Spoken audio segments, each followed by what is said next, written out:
Teman-teman, ada banyak orang yang terus-menerus meragukan iman kekristenan. Bahkan mereka menyerang kitab suci orang Kristen, yaitu Alkitab. Mereka mengklaim bahwa Alkitab itu merupakan kitab palsu. Juga mereka berkata Alkitab itu penuh dengan kontradiksi. Alkitab itu tidak masuk akal dan logika mereka. Oleh karenanya mereka menghalalkan segala cara untuk merendahkan kitab suci orang Kristen, seperti pertanyaan yang ada di cuplikan video berikut ini. Yang pertama, pertanyaan datang dari Yulvianus Timbonan. Ini memberikan dua pertanyaan langsung. Kenapa tidak menjawab pertanyaan saya? Anda bukan yang pertama yang saya tanyakan di mana Tuhan Yesus Kristus mengatakan di kitab Injil kalau Dia adalah Tuhan. Jadi apa benar agama kami Kristen benar-benar agama yang sesat? Karena menurut saya jika agama itu suci, berarti tidak ada kebingungan di dalam umat Kristen. Namanya kitab suci jadi bersih dari segala hal apapun agar umatnya yang percaya kalau kitab Injil itu suci, di mana kesucian kitab yang Tuhan turunkan kepada kami umatnya? Tolong jawab. Ingin rasanya saya mengerti kitab Injil kami itu suci. Yang kedua, saya cuma mau tahu di dalam kitab Injil, apakah ada atau memang tidak ada yang kitab Injil kami ini katakan tentang Tuhan Yesus Kristus itu adalah Tuhan alam semesta. Tolong jawabnya, jangan mengambang, fokus dengan pertanyaan saya. Karena saya pribadi sangat malu dan bingung karena Muslim selalu berikan soal pertanyaan itu dan saya tidak pernah bisa menjawab. Pertanyaannya, kalau kitab Injil yang kami imani ini tidak ada, katanya Tuhan di Alkitab ini, Tuhan di Alkitab ini, kalau Yesus Kristus bilang dirinya Tuhan di dalam kitab Injil, tolong berikan kepada saya jawaban yang tuntas. Dan ini masih satu kaitan ya tentang Yesus, keilahian Yesus ini, Bah. Dari Jos Beleu. Saya pelajari Perjanjian Lama dan Perjanjian Baru, tidak ada kata atau seruan dari Yesus yang menurut Bapak Dia Tuhan. Tidak ada kata, wahai Bani Israel, aku putra Maryam, atau Yesus adalah Tuhan yang telah ciptakan langit dan bumi beserta isinya, maka sembahlah aku. Ini tidak ada sama sekali. Tolong penjelasannya. Teman-teman, pertanyaan yang bertanya tadi jelas bukan pertanyaan dari orang Kristen. Orang yang bertanya tersebut merupakan orang lain yang menyamar sebagai orang Kristen. Sebab iman kekristenan tidak pernah mengakui Injil yang turun dari langit, yang turun dari surga, yaitu Yesus Kristus. Sang Logos, Sang Firman itu turun ke dalam dunia, berinkarnasi menjadi manusia, dan sama seperti manusia dengan tujuan untuk menyelamatkan orang-orang berdosa. Jadi sekali lagi, pertanyaan itu adalah merupakan pertanyaan yang bukan dari kalangan orang Kristen. Karena kita sebagai orang Kristen tidak pernah mengakui Injil yang turun dari langit. Yang kita akui adalah Yesus Kristus, Sang Logos, Sang Firman itu yang turun ke dalam dunia. Itu yang kita imani. Oleh karena itu, mari kita mendengarkan penjelasan dari Dr. Bambang Nursena terkait dengan pertanyaan ini. Sebab sangat penting untuk kita pahami dan sangat penting untuk kita mengerti bagaimana kita menjawab ketika orang yang bukan dari pihak kita mempertanyakan iman kita. So, inilah videonya. Terima kasih. Pertanyaan dua-duanya itu pertanyaan bukan pertanyaan orang Kristen. Sekalipun penanya yang pertama mengaku Kristen. Jelas itu bukan pertanyaan orang Kristen. Karena apa? Tidak pernah ada terminologi kitab Injil turun itu dalam agama Kristen, tidak ada. Yang turun itu adalah Yesus. Injil itu bukan buku yang turun dari langit, itu bukan kepercayaan Kristen. Jadi Anda bertanya, saya tahu siapa Anda, dan saya akan jawab bahwa yang pertama-tama dalam iman Kristen, kalau Anda menuntut pertanyaan, di mana Yesus pernah mengatakan, akulah Tuhan, sembahlah saya. Sekarang saya lihat logika dari pertanyaan ini begini. Setiap zaman, setiap peristiwa itu selalu punya historical background sejarah. Yesus itu hidup di abad pertama di lingkungan masyarakat Yahudi. Dalam masyarakat Yahudi itu menyebut nama Allah saja tidak boleh. Tidak berani. Jadi tidak mungkin dibayangkan orang akan mengatakan Yesus bersabda akulah Allah, itu tidak mungkin. Tetapi orang sudah tahu apa yang dimaksudkan Yesus ketika dia mengatakan aku dan Bapa itu adalah satu. Yesus tidak menolak penyembahan Thomas ketika Thomas mengatakan ya Tuhanku dan Allahku. Ho kurios mau ke huteos mau. Bagi orang Yahudi pada zaman Yesus, ketika membaca Shema itu adalah kredo atau syahadat Israel. Itu disebutkan dalam kitab Taurat, kitab Devarim atau kitab Ulangan, Shema Yisrael. Tertulis di situ Yod He Waw He, Yahweh. Tetapi tidak akan pernah dibaca. Orang Yahudi begitu membaca kata Yahweh, dia baca Adonai, Hakados Barukhu, dikuduskanlah dan dipujilah namanya. Maka ketika Yesus mengatakan, dituntut mengatakan akulah Allah, sembahlah aku, tidak akan ada. Memang itu kan bukan budaya Israel. Tapi pertanyaannya gini, ini logikanya Pak Zakir Naik ini. Pertanyaannya gini, kalau seorang tidak mengungkapkan secara eksplisit, bukan berarti itu tidak ada. Sebab kalau Anda menuntut di mana Yesus berkata, akulah Allah, sembahlah aku. Sekarang saya ganti bertanya, di mana Yesus pernah berkata, aku bukan Allah dan jangan sembah aku? Sama-sama tidak ada. Tetapi kalau kita membaca di dalam Injil Yohanes pasal 8, kita membaca ayat 5, misalnya kita membaca ya kitab Injil, misalnya di dalam Injil Yohanes pasal 8 ayat 58. Aku berkata, ayat 56 dulu. Abraham bapamu bersukacita bahwa ia akan melihat hariku, dan ia akan melihatnya dan ia bersukacita. Orang Yahudi menjawab, umurmu belum sampai 50 tahun dan engkau telah melihat Abraham? Kata Yesus kepada mereka, aku berkata kepadamu, sesungguhnya sebelum Abraham jadi, aku telah ada. Abraham melihat hariku. Yesus itu kalau secara manusia, itu baru dilahirkan di awal tahun Masehi. Anaknya Maria, maka disebut Isa putra Maryam. Lebih tidak masuk akal lagi kalau ditanyakan, di mana aku putra Maryam? Itu kan kata Quran, bukan kata Injil. Dalam Injil hanya satu kali, itu pun tidak diucapkan Yesus. Diucapkan oleh publik. Dia dikenal sebagai anak Maria, Ibnu Maryam. Itu hanya satu kali dalam Injil Markus pasal 6 ayat 3. Jadi Isa ibnu Maryam, Al-Masih Isa ibnu Maryam, itu terminologi Islam, bukan terminologi Kristen. Jadi penanya ini pasti bukan orang Kristen. Ya kan? Nah, jadi pertanyaan saya itu. Kedua dikatakan bahwa Abraham melihat hariku. Hariku di sini hari Sang Mesia. Yom HaMasiah. Tuhan berfirman kepada Abraham, olehmu semua kaum di muka bumi akan mendapatkan berkat. Itu berkata tentang nubuatan akan datangnya seorang juru selamat pada akhir zaman, yaitu Yesus Kristus. Nah, juru selamat ini sudah ada sebelum kedatangannya ke dunia. Maka dikatakan ketika orang Yahudi tidak paham, umurmu belum sampai 50 tahun. Bagaimana kamu bisa mengatakan hal itu? Kamu itu anaknya Maryam, umurmu belum 50 tahun. Betul, Yesus dalam wujud inkarnasi, dalam wujud tajasadnya sebagai manusia, dia putranya Maryam. Dikandung oleh Bunda Maria, dilahirkan Bunda Maria, dikandung oleh Roh Kudus, dan itu memasuki ruang dan waktu. Tetapi sebelum Yesus datang ke dunia, dia sudah ada. Maka dia mengatakan, ini di dalam Alkitab bahasa Arab menarik sekali dikatakan, Al-Haqqo aqulu lakum qabla ayyulada Ibrahim annaka inu.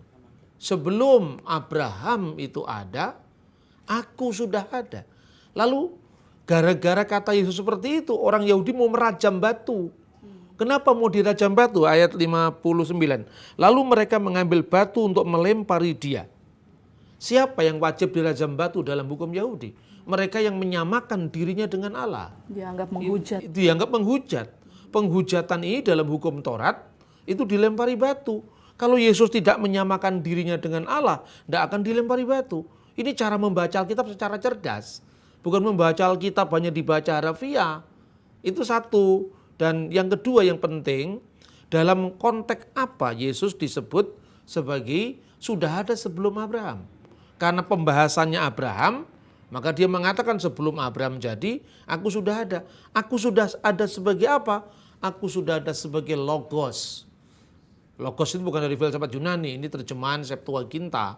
Alkitab Taurat di dalam bahasa Yunani tahun 300 sebelum Masehi di Alexandria, namanya Septuaginta, di mana kata davar Elohim diterjemahkan Logos Tuteu. Makanya dalam Injil Yohanes dikatakan enarsin holokos ke holokos en prostonteon ke theos en holokos. Pada mulanya adalah kalimah, pada mulanya adalah firman. Dan firman itu bersama-sama dengan Allah dan firman itu adalah Allah. Sebagai firman itulah Yesus sudah ada sebelum Abraham. Dan Yesus mengatakan amin, amin, lego humin. Al-haqo akululakum. Kata amin di depan ini menunjukkan dia adalah sama dengan Tuhan dalam perjanjian lama. Maka dikatakan Tuhan bersumpah, Allah yang setia, Belohe amin, Be Elohe amin. Gelar amin itu adalah gelarnya Allah dalam perjanjian lama. Nah, kemudian sebagai apa Yesus disebut sebagai Tuhan itu bukan dalam kemanusiaannya. Orang Muslim juga percaya bahwa Al-Quran itu firman Allah yang kekal, ya kan? Tetapi kan ada wujud nuzulnya, yaitu kertasnya, huruf Arabnya. Kalau Al-Quran dikatakan firman Allah dan firman Allah itu kekal, ketika kertasnya terbakar kan bukan berarti firman Allah rusak. Yang rusak itu adalah wujud temporalnya yang turun ke dunia itu. Maka dalam Alkitab dikatakan dia yang dibunuh dalam keadaannya sebagai manusia. Jadi di dalam Yesus Kristus itu ada satu tabiat ganda. Satu tabiat ganda. Satu mia pesis ya. Mia pesis tonteon logon sisarkumeni. Dia adalah Yesus itu satu kodrat ganda, yaitu sepenuhnya ilahi dan sepenuhnya insani. Gereja-gereja seluruh dunia mengakui nu'min an rabbuna wa ilahuna wa muqallisna Yesu al-Masih kalimat al-mutajasad kamilu fil lahutihi wa kamil fin nasutihi ja'ala lahutihi wahidan ma'an nasutihi. Jadi dia telah membuat sepenuhnya ilahi sebagai firman Allah. Firman Allah itu tidak mungkin bukan Allah. Sebab kalau Allah menciptakan dengan firman-Nya, firman-Nya pasti sama kekal dengan Allah. Karena kalau firman-Nya tidak kekal, berarti kana waktun lam yakun fihi. Ada waktu di mana firman itu pernah tidak ada. Berarti Allah pernah ada tanpa firman-Nya. Ketika Allah ada tanpa firman-Nya, berarti Allah tidak maha berfirman. Tapi kalau dikatakan firman-Nya itu bukan Allah, lalu ada dua yang kekal, yaitu Allah dan firman-Nya. Tetapi dengan mengatakan firman itu adalah Allah, maka Allah hanya satu, al-ilah wahid. Allah itu satu. Segala sesuatu dijadikan oleh dia, oleh firman. Dan tanpa dia, tanpa firman itu, tidak ada sesuatu pun yang telah jadi dari segala yang telah dijadikan. Jadi clear sekali. Terus itu pertanyaan apa lagi yang kurang tentang kesucian dari kitab Injil. Di mana letak kesucian? Apa yang diceritakan dalam Injil semua suci. Perbuatan Allah yang suci. Dan kita memiliki ribuan manuskrip Injil yang terpelihara sampai sekarang. Kita tidak hanya bicara hanya lewat opini. Karena sejak kecil kita diajari misalnya kitabnya orang Kristen palsu. Lihat The Dead Sea Scroll. Kita memiliki naskah yang usianya 2100 tahun lebih. Kita memiliki naskah mulai dari zaman papirus sampai kodek. Codex Sinaiticus, Codex Vaticanus dari abad keempat, abad ketiga. Lalu sebelum itu ada yang namanya Papyrus 66. Papyrus John Ryland ditemukan di Mesir tahun 52. Sekarang disimpan di Jenewa, ya. Dan Anda jangan lagi bermain opini. Anda gampang sekali online kita cari di Google. Tulis saja WW Bible Papyri. Early Bible Papyri akan muncul. Itu naskah Injil dari abad pertama, abad kedua, abad ketiga. Tidak pernah ada Injil dipalsukan.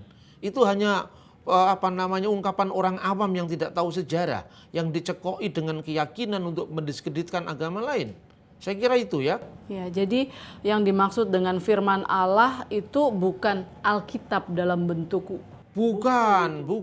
Kita orang Kristen mengatakan Alkitab ini kalau di dalam bahasa Arab disebut kalamullah. Tetapi Yesus tidak pernah disebut kalamullah. Yesus kalimatullah. Fil bati'il kanal kalimah. Pada mulanya adalah kalimah. In the beginning. Jadi dari kekal sampai kekal. NRC. And Holocaust. Pada mulanya adalah firman. Jadi yang kekal itu, firman Allah itu adalah logos Allah. Ilmu Allah. Akal Allah yang qaimah di wujud Allah. Yang mukim di dalam wujud Allah yang satu. Dan itu tidak terpisah dengan Allah.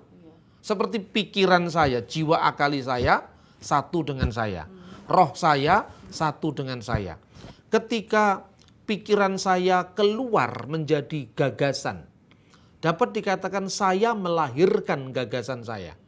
Tidak perlu ditanya itu bidannya siapa ketika gagasan dilahirkan, karena itu kata-kata kiasan.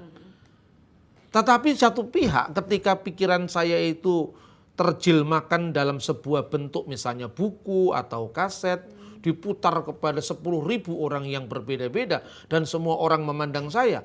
Tetapi di saat yang sama pikiran saya tetap ada dalam diri saya. Bapa Sinuda ketiga pernah mengatakan ketika firman menjadi manusia, wal kalimatu mutajasad, ya, firman itu menjadi manusia, wa kalimatu sara insanan wa sara jasadan. Ketika itu firman seolah-olah keluar dari Allah tanpa meninggalkan Allah. Karena Allah itu tidak terikat oleh ruang dan waktu. Tidak mungkin kalau saya mengatakan hari ini Allah di sini tidak ada di sana. Tidak. Allah itu memenuhi ruang, memenuhi waktu, memenuhi segala tempat. Tidak pernah dikatakan Allah terikat oleh ruang dan waktu. Jadi ketika Anda membayangkan Allah itu adalah benda, di situ Anda tauhidnya diragukan. Saya kira itu yang bisa saya sampaikan. Jadi tidak ada pandangan bahwa orang Kristen menyembah manusia, itu tidak ada. Ya, baik. Terima kasih Bapak. Jadi firman Allah itu nuzul mutajazat, ya. Jadi turun menjadi manusia, bukan menjadi. Dan itu ada dalam kanun al-iman. Dikatakan nazzala minas sama'i wa tajassada birohil kudus. Ya, wa ta'anas. Dia turun dari surga. Yang turun bukan Injil, yang turun itu adalah firman yang menjadi manusia. Jangan mengukur agama orang lain dari ukuran agama kita. Itu menjadi sumber kesalahpahaman besar gitu. Saya kira itu. Teman-teman, itulah jawaban Dr. Bambang Norsena yang sungguh luar biasa dan sungguh-sungguh sangat jelas penjelasan Dr. Bambang Norsena. Sebab iman kekristenan rasional, koheren, konsisten, dan relevan. Dan penjelasan Dr. Bambang Norsena sungguh jelas, dapat dipahami dan dimengerti. Hanya orang-orang yang sudah tertutup pintu hatinya di dalam kebenaran, sehingga ia tidak bisa mengerti dan memahami penjelasan Dr. Bambang Norsena. Kiranya video ini semakin kita kuat di dalam iman kepada Yesus Kristus, tidak mudah digoyangkan oleh pertanyaan-pertanyaan yang berasal daripada dunia ini. Yang lebih berkuasa di dunia ini adalah hanya Dia yang turun dari atas ke bawah, yaitu Yesus Kristus. Demikianlah video saya kali ini. Sampai ketemu di video saya selanjutnya. Tuhan Yesus memberkati kita. Shalom.